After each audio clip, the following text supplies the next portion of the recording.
আজকে ঘুম থেকে সকাল সকাল উঠেই আমি কি করছি, নুডলস রান্না করছি। আমার মেয়ে স্কুলে যাবে তার জন্য। আসসালামু আলাইকুম এভরিওয়ান। কে কোথায় আছেন, কেমন আছেন, ভালো আছেন? আল্লাহর রহমতে আপনাদের দোয়ায় আমিও মোটামুটি ভালো আছি। আর শীতকালের দিন তো সময়গুলো কিভাবে যায় তা বুঝতে পারতেছি না যে কিভাবে যায়। তারপরে এই যে সকাল সকাল কতগুলো মাছ নিয়ে আসছে, সেই মাছগুলোরে একটু দেখতেছিলাম এক এক করে মাছগুলো কেমন হয়েছে। হয়তো মাছগুলো সুন্দরই হয়েছে, একটু কাটাই আনছিল, কাটাটা ভালো হয়নি। এই জন্য আমি বারবার দেখতেছিলাম যে আমার হাজবেন্ডকে বলতেছিলাম যে কি এইটা কাটছো, ভালো হয়নি কাটা। হাজবেন্ড বলল যে এইভাবে কেটে আনছি, তোমার শীতকালের দিন তো একটু কষ্ট হবে। আমি সেই কথা শোনার পরে একদিক দিয়ে মাছ কোটা দেখে ওই রকম লাগতেছিল। পরবর্তীতে ভাবলাম যে না, হাজবেন্ড ভালোর জন্যই তো কেটে আনছে, যাই হোক এটাই রান্না করবো। এর জন্য কিছু আলু আমি সুন্দর করে ধুয়ে নিচ্ছিলাম। আর এইটা দিয়ে পরিষ্কার করতেছি কেন, যে আলুটা মানে আর বটি দিয়ে করা লাগবে না, এই জন্য ওই যে ওইটা দিয়ে ঘষনি দিয়ে ঘষতেছি।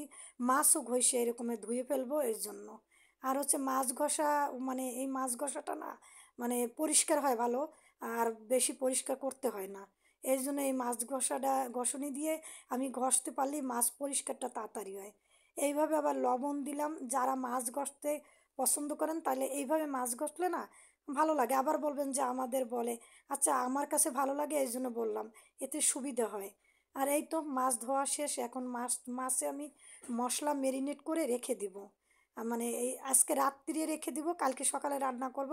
যেহেতু কালকে সকালে রান্না করব তার জন্য এই জন্য রেডি করে আমি রেখে দিচ্ছি। আর কালকে একটু ডাক্তারের কাছে যাব, একটু ডাক্তারের কাছে আমার যাওয়ার দরকার আছে, দাঁতে ব্যথা করে প্রচণ্ড। তার জন্য এই শীতের দিনে কার কি দাঁতে ব্যথা হয় একটু কমেন্টে জানাইয়েন তো।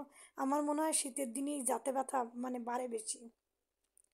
আবার এই তো আলু, কিছু আলু মানে করে না। আর ওই পাঙ্গাস মাছে না আলু ছাড়া চলেই না আমার। আর পাঙ্গাস মাছ খেতে না আমার কাছে যে এত মজা লাগে বলার মতন না। পাঙ্গাস মাছটা আমি অনেক পছন্দ করি। সত্যি কথা কি, পাঙ্গাস মাছের মতন মাছই হয় না, কিন্তু পাঙ্গাস মাছ নিয়ে মানুষ হাসাহাসি করে, কিন্তু এটাতেই ঠিক না। যারা পাঙ্গাস মাছ একবার খেয়েছেন তারা বুঝবেন যে পাঙ্গাস মাছের মজা কতটা। আমার কাছে অনেক মজা লাগে, তার জন্য পাঙ্গাস মাছটা আমার অনেক পছন্দ। আর এই তো পাঙ্গাস মাছ আমি মাথাগুলোর একটু মাথাগুলো কেটে নিয়ে আসছিল। সেই মাথাগুলোর ফুলকাগুলো না আমি মানে ফেলাই নি। অনেকে ফেলাইয়ে খায়, আমি কিন্তু ফেলাই নেই। আর হচ্ছে যে আমার কথাগুলো জানি এলোমেলো হয়ে যাচ্ছে, নতুন ভয়েস দিচ্ছি তো এর জন্য মনে হচ্ছে।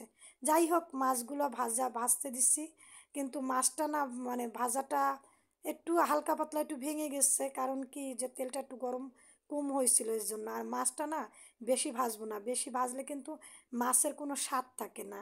আর এতে ধনিয়া পাতা দিলে অনেক মজা হয়, তার জন্য। এই তো মাছগুলো এখন ভাজা শেষ, এখন আমি একটা পাত্রে মানে একটা থালে উঠিয়ে রাখলাম প্লেটে। এরপরে আমি হচ্ছে যে এর ভিতরে আলু দিয়ে দেবো। আলুগুলোরও আমি একটু দিয়ে দিচ্ছি, আলুটাও একটু ভেজে নিব সুন্দর করে। আর একটু লবণ অ্যাড করে দিচ্ছি।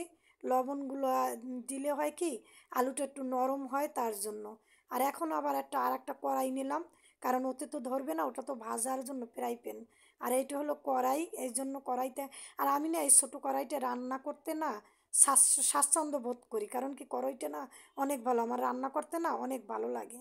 আর আমার না কথা ওই যে আমি আজকে দাঁত উঠে আসছি তো, দাঁতে ব্যথা ছিল তার জন্য কথাগুলো না বেজে বেজে আসতেছিল, বেঁধে বেঁধে আসতেছিল এই আর কি। যাই হোক কথার ভিতরে ভুল ত্রুটি হলে ক্ষমার দৃষ্টিতে দেখবেন। আর কি বলবো, এখন ভয়েস দিতে হবে এর জন্য ভয়েসটা দিচ্ছি।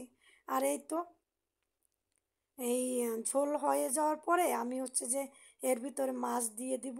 না, মাছ দিয়ে দেবো না, প্রথমে আলু দিয়ে দেবো। দৈনন্দিন জীবনে যা রান্না করি তাই আমি দেখাই, এর বেশি কিছু না। শিখাতেও আসিনি, এখন মনে করলাম যে এখন কিছু আমার ওই যে ফুলকপি আছে, আমার হাজবেন্ড বললো যে একটু ফুলকপি আছে, তুমি একটু এইটার একটু কেটে কুটে সুন্দর করে দিয়ে দাও। তা আমি ভাবলাম যে ফুলকপিটা থাকবে কেন, এই ফুলকপি যদি থেকে যায় তাহলে তো ফুলকপি নষ্ট হয়ে যাবে। তার জন্য ফুলকপিটা আমি আর মানে উঠিয়ে রাখলাম না, ওনার কথা মতনই আমি কেটে দিয়ে দিলাম। আর এর ভিতরে আমি একটু পানি অ্যাড করে দিলাম, কারণ ফুলকপিটা কষানো হয়ে গেছে, আমি পানিটা দিয়ে দিচ্ছি। পানিটা দিয়ে হচ্ছে যে আমি একটু লবণ দেখতেছিলাম। আর হচ্ছে যে এটারে আমি ঢাকনা দিয়ে দিয়ে দিয়ে ঢেকে দিব। পরবর্তীতে দেখি যে লবণটা মানে একটু কম হয়েছে পরে দিয়ে দিছি। আর এই তো মাছ রান্না আমার শেষ। এবার ধনিয়া পাতা দিয়ে দিছি। আর এখানে আমি নুডলস রান্না করব, তার জন্য আমি পাত্র নিয়ে নিচ্ছি। আর নুডলস রান্না আমার আগেই শেষ হয়ে গেছে। আর এইখানে তো পিঠা বানাইছিল, সেই পিঠা খেয়ে নিয়েছি। আল্লাহ হাফেজ।